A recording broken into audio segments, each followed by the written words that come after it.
Hello tout le monde! Aujourd'hui on se retrouve pour une nouvelle vidéo et aujourd'hui on va parler des coliques néphrétiques pendant la grossesse.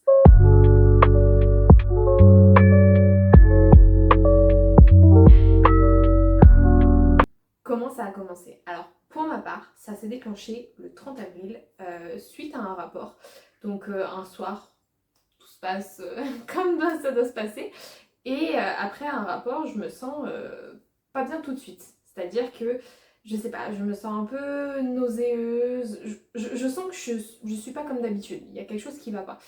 Donc je me dis, c'est peut-être la fatigue. C'était pas une question de chaleur encore à l'époque. Mais bon, avec la fatigue, les journées, le poids de la grossesse, bon, je m'inquiète pas plus que ça. Donc je prends une douche, je me dis, ça va aller. C'est l'heure de manger, donc je me mets à table et j'ai du mal à manger, j'ai du mal à boire et je sais pas, j'ai cette sensation de vraiment pas être bien qui est constante. Donc je me dis, bon, c'est pas grave, je vais aller me coucher. Tout simplement, il était encore tôt, mais c'est pas grave. Je vais aller me coucher, j'essaye de dormir, je me retourne, encore. Je me lève, je vais aux toilettes, je me dis, bon, ça va pas du tout. Je vais prendre un bain. Donc j'essaye, ça va pas. Je me retourne encore. Je laisse s'écouler 3 heures. 3 heures et demie à peu près. Mon copain me dit que j'exagère un petit peu, que bah, je me sens pas bien, mais bon voilà, j'ai mangé quelque chose qui allait pas, je suis un peu fatiguée. Donc, si bon, c'est rien du tout, enfin voilà, ça n'a rien à voir avec ma grossesse, ça va aller. Sauf que je sens que j'arrive plus, les douleurs sont extrêmement fortes, extrêmement vives, vraiment une douleur que je ne connais pas. C'est-à-dire, pour vous décrire, moi c'est du côté droit en fait, tout simplement, comme une barre en fait, sur tout le côté droit qui remontait vraiment et qui m'empêchait. C'est pas juste j'ai mal au dos, c'est ça me poigne en fait, ça me prend et j'arrive pas à passer cette douleur. Donc on est à peu près 3h30, 4 heures après que la crise se soit déclenchée. Je me dis bon, là il y a quelque chose qui va pas. C'est pas normal, je peux pas avoir mal autant de temps avec des médicaments, avec du repos, avec un bain, avec tout ce que vous voulez. C'est pas normal. Donc je décide d'appeler le 15 tout simplement. Et du coup il décide en fait de m'envoyer une ambulance. Donc je me lève tant bien que mal pour expliquer à mon copain que du coup une ambulance vient me récupérer. Et toujours dans cette idée de se dire bon t'abuses un petit peu, t'es juste un peu barbouillé. C'est pas fou en fait de faire déplacer quelqu'un pour ça. Donc bon, moi j'insiste, je sais que je vais pas bien, je me sens pas bien, il y a quelque chose qui va pas du tout. Les pompiers, enfin du moins l'ambulance arrive, je me lève, il fallait que je m'habille un minimum, même si bon, en pyjama, mais il fallait quand même un minimum que je sois chaussée et que je sois un petit peu couverte, quoi. Donc je me lève, j'essaye de mettre mes chaussures tant bien que mal, et là je vomis. Tout simplement, je me mets à vomir encore et encore. À savoir que jusqu'à là, j'avais pas du tout vomi, c'était vraiment douleur dans le rein en fait. Je savais pas que c'était dans le rein à ce moment-là, mais c'était vraiment en fait la douleur que j'avais dans le rein. Mais j'avais pas vomi quoi, j'avais des nausées, mais ça s'arrêtait à là. Et vomir. De là, j'ai beaucoup de chance, on habite vraiment à 3 minutes de l'hôpital. Donc j'arrive très rapidement à l'hôpital. Et donc de là, on me fait un monitoring pour s'assurer que mon bébé va bien. Mon bébé va bien, je suis très contente. À aucun moment je n'ai douté que mon bébé allait bien. Je pense qu'il y a l'instinct maternel qui rentre là-dedans, mais je savais que mon bébé, tout allait bien. Je le sentais, j'avais aucune crainte par rapport à ça. C'était moi qui allais pas. Donc le monito a été assez insupportable à faire, puisque je devais rester sur le dos, une position qui ne m'allait mais pas du tout, que je supportais très peu, mais j'avais pas le choix. Donc j'ai supporté tant bien que mal le monito et on a commencé à me faire quelques examens en fait pour voir pourquoi j'avais mal en fait tout simplement. Donc assez vite en fait on fait une échographie et on regarde mon rein. Je me dis pourquoi regarder mon rein, enfin je veux dire j'ai jamais eu de problème de rein, enfin pourquoi j'aurais un problème là. Et il se trouve que le médecin de garde ce soir-là me dit bon bah écoutez, est-ce qu'il y a eu quelque chose qui s'est passé juste avant cette douleur, cette pique de crise? Je dis bah écoutez, on a eu un rapport, mais je vois pas le rapport quoi, enfin, je veux dire en quoi ça aurait pu déclencher quoi que ce soit. Et elle me dit écoutez, moi mes collègues ils me croient pas, mais je sais qu'un rapport peut déclencher des coliques néphrétiques. Donc on regarde mon rein, on se rend compte qu'il est dilaté à 3 cm, et du coup de là on m'explique tout simplement que c'est des coliques néphrétiques. Donc on m'explique très rapidement que c'est des coliques néphrétiques, que mon rein ne fonctionne pas correctement, tout ça. D'accord, est-ce que ça a un impact sur ma grossesse? Est-ce que ça va avoir un impact sur ma vie? Enfin, qu'est-ce qui va se passer? Je suis un peu perdue à ce moment-là. À savoir, du coup, on était beaucoup plus tard dans la soirée, il devait être 3h du matin. Et on était vraiment en pleine nuit, quoi. Donc, situation pas très agréable, je suis épuisée, j'ai mal, je comprends pas tellement ce qui se passe, mais bon, d'accord, je peux qu'accepter ce qu'on me dit. Donc, de là, on essaye de me soulager. Donc, on m'a donné pas mal de médicaments, honnêtement. Je suis pas quelqu'un qui prend des médicaments. Du coup, j'ai été bourrée de médicaments pour essayer de me soulager. Sauf qu'on a eu extrêmement du mal à me soulager. Et en réalité, on ne m'a pas soulagée du tout. À savoir qu'on m'a donné des cachets assez puissants. On m'a donné de la morphine. Mais la morphine n'a strictement rien fait sur moi. Et sur mes hospitalisations qui ont suivi, la morphine ne me fait vraiment rien. Alors je sais pas si c'est le cas de tout le monde, si c'est mon corps qui ne supporte pas la morphine, qui... Je sais pas, je saurais pas expliquer pourquoi, mais ça ne me calme pas, enfin ça ne me calmait absolument pas. On m'a donné de l'Acupan, qui était un cachet qui m'a pas mal soulagée, plus qu'il me shootait en fait je dirais. Sauf que j'ai développé une intolérance face à ce cachet, c'est-à-dire qu'en fait... à peine je le prenais, c'est un des effets, hein, mais à peine je le prenais, je vomissais. J'avais des nausées, j'avais des vertiges, je transpirais à grosses gouttes. Vraiment, je me sentais partir en fait et je vomissais. Donc on a arrêté de me le donner, on me le donnait en toute petite dose. Enfin, c'était un petit peu catastrophique. Donc je suis restée 3 jours comme ça. Et bien le samedi, en fait, où on se rend compte que bah, ça va pas, que les médicaments ne font strictement rien, que les crises ne se calment pas, parce que du coup, moi, c'était vraiment, en fait, il y a cette douleur qui est constante, euh, cette barre, en fait, comme je vous disais, dans le dos, mais il y a des pics de douleur qui font que je ne supporte plus rien. Et je pars en crise, littéralement, je me mets à pleurer parce que la douleur est tellement forte que j'arrive pas à la supporter et aucun médicament n'arrive à me soulager. Donc de là on est un samedi, personne ne peut m'opérer dans l'hôpital de ma ville et au bout d'un moment les médecins disent bon en fait on n'attendra pas plus, ça sert à rien. Donc de là on me transporte dans un autre hôpital à 20 minutes de chez moi et on m'opère directement. Je sens directement mon bas du corps qui n'existe plus. C'est-à-dire que on a beau me... Je sens qu'on me touche, mais c'est comme si c'était pas mon corps. Mes jambes sont extrêmement lourdes et en même temps je les sens pas, donc c'est assez... C'était vraiment la première fois que j'avais cette sensation et c'était vraiment assez bizarre. Donc bon, j'ai quand même quelqu'un qui m'a tenu la main tout du long, qui m'a parlé, ça a été très rapide, hein. Je pense qu'en 20 minutes tout était plié, on m'avait posé la sonde. Donc bon, là j'arrive en salle de réveil, il est pratiquement 3h du matin, 3-4h du matin. Euh, j'ai vraiment la tête... je suis à l'ouest, je suis à l'ouest, je comprends pas trop ce qui se passe, je suis un petit peu perdue, je suis épuisée, ça fait quand même 3 jours que j'ai ces fortes douleurs qui se calment pas. On m'annonce que j'ai des coliques néphrétiques, ensuite on m'annonce que je vais me faire opérer, enfin en 1 heure je suis opérée et je suis en salle de réveil, c'est un peu beaucoup d'un coup on va dire. Je m'inquiète aussi pour ma fille, puisque du coup je ne sens plus rien, mais plus rien du tout dans tout le bas du corps et enfin, du milieu du dos en fait jusqu'au bas du corps. Ça m'a pris à peu près 1h30 pour me réveiller, enfin réveiller mon corps du moins. Et du coup je me vois, en fait je me revois essayer de bouger mes orteils et je sens que j'ai ma jambe mais je ne sens pas ma jambe, je me sens pas faire cet effort en fait, vous voyez, je pousse de toutes mes forces et il n'y a rien qui se passe. Donc c'était assez déstabilisant et au bout, ouais, pratiquement 1h30, 2 heures, c'était tout bon. J'ai pu aller en salle, enfin dans ma chambre tout simplement. Donc là j'ai bien dormi, ça m'a quand même soulagée. Après j'étais shootée aux médicaments, on va pas se mentir. Je suis sortie quelques jours après de l'hôpital avec un traitement, tout ça, un suivi. On m'a expliqué que je devais changer la sonde assez régulièrement, entre guillemets, que tous les mois, maximum 1 mois et demi, il fallait que je la change. Tout simplement parce qu'elle allait s'abîmer et qu'avec la grossesse, il fallait pas prendre de risques. Donc l'a changé. Donc on avait prévu une opération, pas de souci. Donc elle devait se faire le 20 mai.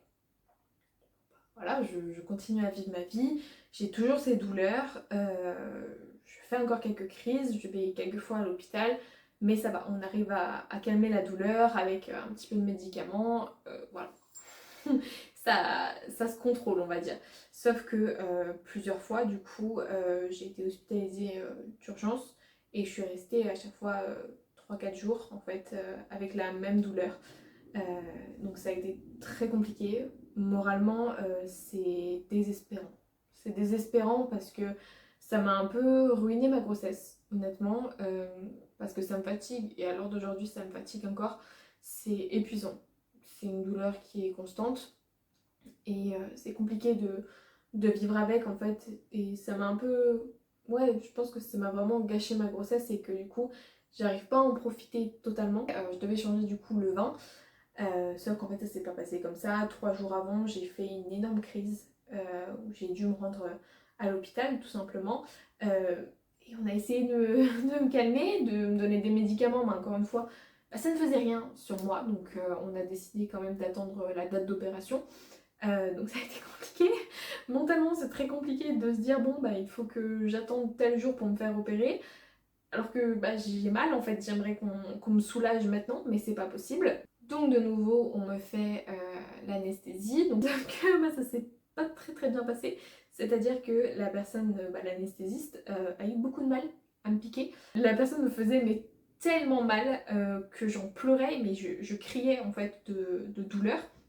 Et j'essayais beaucoup de me canaliser, de me dire bon ok, ça dure 2 minutes tu souffres, après c'est fini. Non, non, je peux vous assurer que bah, il a essayé 3-4 fois. Ça a été très douloureux. Je criais tellement j'avais mal, je ne bougeais pas parce que je voulais pas le perturber encore plus. Je voulais vraiment que ça se termine. Je peux pas lui en vouloir. Hein. S'il n'y arrivait pas, il n'y arrivait pas. Mais ça a été waouh, une torture. Je me suis dit bon. Donc pendant l'opération, en fait, on a un champ devant nous, donc en fait on ne voit rien. On est littéralement les bras comme ça, avec les perfusions, tout ça. Je sens pas mes jambes, je sais pas ce qui se passe, je sais dans quelle position je suis parce que je les ai vus me mettre en place, mais je sens rien du tout. Sauf que j'entends en fait, et le médecin, celui qui m'opère, me dit bon, j'arrive pas à la sortir, la sonde, elle est calcifiée, c'est pas très beau. Et on m'a transférée du coup en salle de réveil. Donc l'opération a duré un peu plus longtemps que la première fois, mais on reste sur une trentaine de minutes, une quarantaine de minutes. Et ça s'est encore pas passé comme la première fois, puisque je suis restée un long moment en fait en salle de réveil. J'ai mis un bon moment à retrouver l'usage de mes jambes, à savoir que du coup je ne sens pas toujours pas mon ventre, donc je me dis bon, je sens pas mes jambes, je sens pas ma fille. Est-ce qu'il y a un problème? Je sais pas. Et encore une fois, j'entends les personnes qui s'occupent de moi parler dans leur coin et leur dire bon, la jeune fille là-bas, elle bouge toujours pas, est-ce qu'on devrait s'inquiéter? Je me dis non mais merde, enfin je veux dire, dites-moi les choses en face, s'il y a un problème, je veux savoir qu'il y a un problème. Donc je retrouve enfin ma mobilité après peut-être ouais, bien 2 heures. Bien 2 heures, donc c'était très long. Je ressens ma fille bouger, je bouge, mais au début je ne bouge que la jambe gauche, je n'arrive pas à bouger la jambe droite. On décide de me laisser un corps, et de là, bon bah voilà, je sens mes 2 jambes, je peux bouger, je peux pas me lever, hein, c'est pas possible du tout, mais je peux bouger, je sens que je peux, je dis bon bah c'est bon, je peux aller en chambre, je veux dire c'est terminé. Et là on m'explique que non, ils vont me garder un petit peu parce que je suis en hypotension. Donc il n'y a vraiment rien qui va, donc je suis restée encore et ça a duré, je ne saurais plus vous dire exactement le nombre d'heures où je suis restée dans la salle de réveil, mais je suis restée vraiment un paquet de temps. Ça, du coup, j'ai pas mon téléphone, je suis un peu coupée du monde, je peux pas prévenir mon copain que bah, l'opération est finie. Donc je remonte enfin en chambre, je suis exténuée, littéralement je suis exténuée, donc j'essaie de me reposer un maximum. Sauf qu'en fait, à partir de là, bah, les douleurs ne se sont jamais calmées à nouveau. On espérait que la pose de la sonde en fait soit un peu miracle et me sauve de ces douleurs, sauf que ça n'a pas été le cas. Donc depuis cette date, j'enchaîne encore les allers-retours à l'hôpital. Donc physiquement c'est éprouvant parce que c'est toujours cette douleur constante, hein, c'est un peu infernal. Et mentalement c'est compliqué. Savoir que suite à l'opération, une fois que j'étais enfin un peu réveillée tout ça, j'ai commencé à sentir de très grosses contractions et très très régulières. Donc en fait, ni une ni deux, on m'a transférée dans l'hôpital. C'est en fait, enfin, je suis transférée dans cet hôpital puisqu'en fait il y a une maternité de stade 3. Je suis seule, j'ai mal. Encore une fois, on essaye tous les médicaments possibles, imaginables, on me remet de la morphine, sauf qu'on se rend compte que ça fait rien. Euh, et c'est compliqué. C'est compliqué, les jours s'enchaînent, les nuits s'enchaînent, et c'est extrêmement long. Non seulement parce que j'ai mal, que je m'inquiète pour mon bébé, parce que du coup j'ai énormément de contractions qui n'ont pas joué en fait sur mon col. Mon col est toujours fermé, il s'est raccourci, mais on reste sur du tenable, on va dire. On n'est pas en gros risque où je dois être alitée ou quoi que ce soit. Mais ils me font quand même une maturation des poumons. C'est-à-dire que je me suis pris 2 piqûres dans les fesses à 24 heures d'intervalle, histoire que si bébé arrivait avant, ça soit ok. J'étais dans ma 32e semaine, 32e, 33e semaine, pardon. Donc c'était encore beaucoup trop tôt. Là j'en suis qu'à la 35e, donc c'est encore trop tôt. Mais c'est compliqué. C'est des douleurs qui s'arrêtent pas, donc je comprends pas vraiment. On m'avait prévenu que la sonde c'était pas magique, que j'allais pas ne plus avoir mal comme ça du jour au lendemain. Sauf qu'en fait je ne m'attendais pas à avoir toutes ces douleurs constantes en fait. Donc je suis restée encore quelques jours dans cet autre hôpital. À savoir du coup, bah, j'étais seule la majorité du temps. Mon copain venait me voir dès qu'il pouvait, mais il pouvait pas rester forcément toute la journée. Il y a un jour, il n'a pas pu venir et ça a été extrêmement difficile à vivre, puisque bah, on est seul. On est tout seul avec nos peurs, avec nos doutes, avec notre douleur en fait, tout simplement. Je suis épuisée. Je pense que ça se voit à ma tête, j'ai vraiment pas une belle mine. Mais je suis pas du genre à mettre du maquillage pour cacher ou quoi que ce soit. Je suis fatiguée, tout simplement. Faut savoir s'assumer, même si, bon, on n'a pas une très belle tête, c'est pas très grave. Mais j'ai demandé en fait à partir de l'hôpital, malgré mes douleurs, parce que je supportais plus. Et en fait, tout simplement, la douleur mentale prenait le dessus sur la douleur physique. À savoir que du coup, j'ai même vu un psychologue à l'hôpital, tellement en fait mon état émotionnel prenait le dessus en fait. Donc je suis rentrée chez moi, à savoir que les douleurs sont toujours là, elles sont toujours présentes. Je passe la majorité du temps au lit en fait avec, avec une grosse poche de froid. Mais au moins j'ai ce plaisir de, si on peut dire comme ça, d'être chez moi. Je sais que mon copain est là, même s'il travaille, bah, le reste du temps, je peux être avec lui, je peux passer la nuit avec lui. J'ai mon confort de vie, entre guillemets, si j'ai envie de manger quelque chose, je peux manger quelque chose. Savoir qu'à l'hôpital, mais c'était un calvaire pour moi, vraiment un calvaire. La nourriture, c'était... comment dire que j'ai perdu 2,5 kg en quelques jours d'hospitalisation. Mais vraiment, j'ai pris la décision de m'écouter et de me dire, ok, tu es mieux à la maison, rentre à la maison. L'équipe médicale est pour, même si du coup j'ai un suivi de ma sage-femme qui doit venir une fois par semaine me faire un monitoring de contrôle. Et j'ai aussi l'hôpital, j'ai pas mal de rendez-vous. Donc finalement, en fait, bon, j'enchaîne pas mal tout ça. Finalement, je vois tout autant l'hôpital, mais au moins je suis chez moi avec mes habitudes.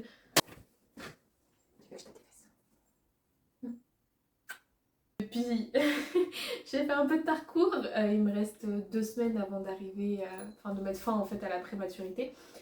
Donc je suis très contente, mais je pense que si j'étais restée à l'hôpital en fait j'aurais jamais eu cette force que j'ai là de me dire bon bah oui je suis dans sa chambre et rien que ça bah ça me fait du bien. Ça me fait du bien mentalement de me dire ok j'ai mal mais je suis là, j'en suis arrivée jusqu'ici alors que ça fait déjà 2 mois que j'ai ces souffrances tous les jours. Si je suis arrivée ici, je peux encore réussir 2 semaines. Mais bon, en tout cas, si vous vivez la même chose que moi, je vous souhaite bon courage. Vraiment, c'est pas facile, même si je sais qu'il y a pire. Vraiment, il y a toujours pire finalement que nous. Mais c'est quelque chose à laquelle je m'attendais pas vraiment et qui a un peu gâché ma grossesse. Honnêtement, elle m'a pas permis de la vivre comme j'aurais aimé la vivre et ça a été très dur mentalement et ça l'est encore de devoir surmonter tout ça, même si d'autres surmontent beaucoup plus. Pour celles qui vivent la même chose, vraiment bon courage. Ce n'est pas pour tout le monde comme ça. En tout cas, je vous remercie d'avoir regardé cette vidéo et nous, on se dit à dimanche prochain à 18h pour une nouvelle vidéo. Ciao ciao!